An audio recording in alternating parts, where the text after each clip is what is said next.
મિત્રોને જય દ્વારકાધીશ ને જય શ્રી કૃષ્ણ। અને મિત્રો આપણે વ્લોગ કરી દીધો છે અટાણે સવારના 9 વાગે ચાલુ। અને મિત્રો હવે ચોખંડા ભાગવત સપ્તાહ આપણે 2 દિવસ રહ્યા છે, કાલ મંડલી છે, તો હાલો આપણે આજે સપ્તાહ સાંભળતા આવીએ। ઝીણકોભાઈ જઈએ તઈ અને વાહે આવે આપણા જો દેશી આકા ને કાકી જો બે કાકા ને કાકી જો હોરન મારતા આવે, વાહે આવ હોરન મારતા આવે। અરે પણ જોતા જોતા ખરી પણ હોરન મારે। તો આપણે આવી ગયા ચોખંડા। અટાણે ભાગવત સપ્તાહ ચાલુ છે। આ બાજુ જમણવારના મંડપ છે।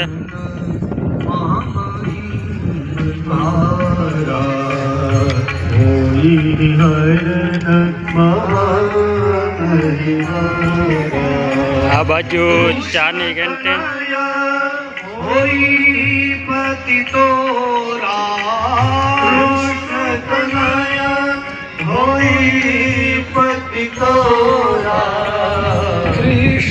આ બધાય જમણવારના મંડપ અહીંયા ને આ રસોડો આ બાજુ ધૂમ ધખર હાલે। જો મિત્રો રસોડાનું કામકાજ હાલે જોરદાર। જો રોટલી કેમ બાકી બનાવે,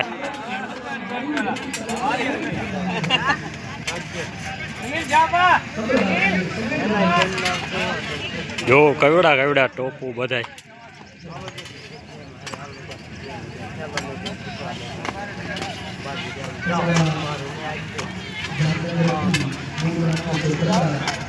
જો બાકી રોટલી કેમ બને।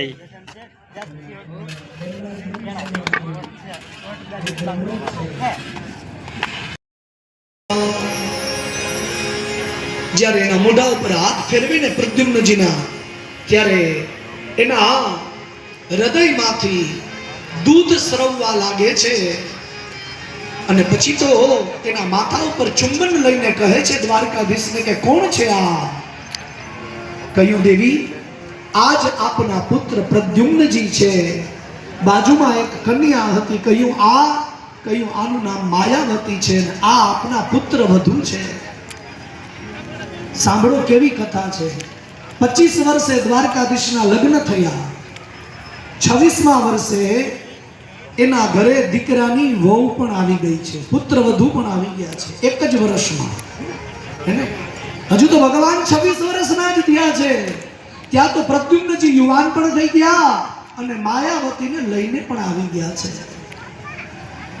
અને પછી મળતા જ નથી।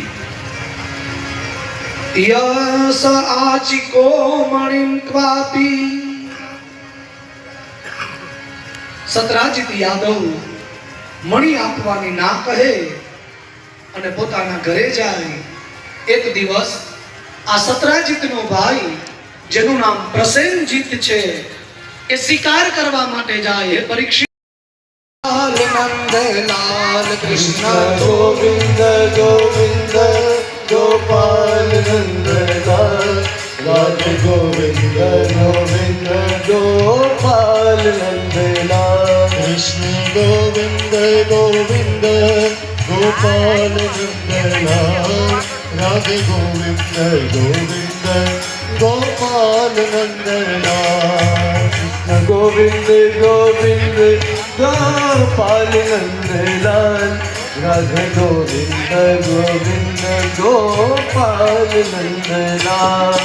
मेरो माधवा मुरली दान घन श्याम, माधव मुरली दान घन श्याम, मदन गोपाल मेरो मदन गोपाल।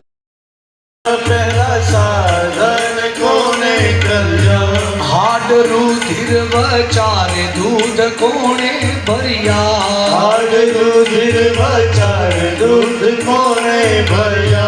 हाड रुधिर बचारे दूध कोणे भरिया।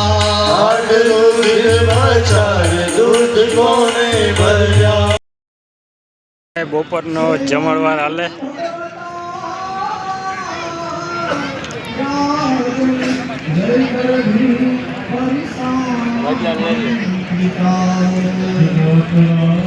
તો હાલો મિત્રો આપણે જમી લઈએ.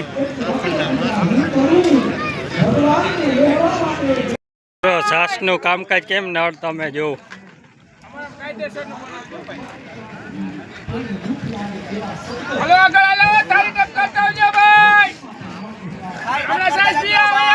આ છે મિત્રો ચોખંડા આહિર સમાજ.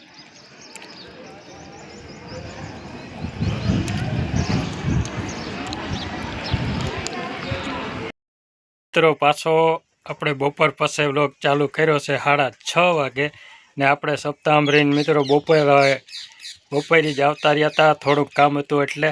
અને મિત્રો હવે આ વ્લોગ આપણે અહીંયા જ પૂરો કરી નાખી. પાછા મળીએ નવા વ્લોગ સાથે. તો ચેનલમાં નવા હોવ તો લાઈક કમેન્ટ શેર ને સબસ્ક્રાઈબ કરી નાખજો. તો બધા મિત્રોને હવે જય દ્વારકાધીશ.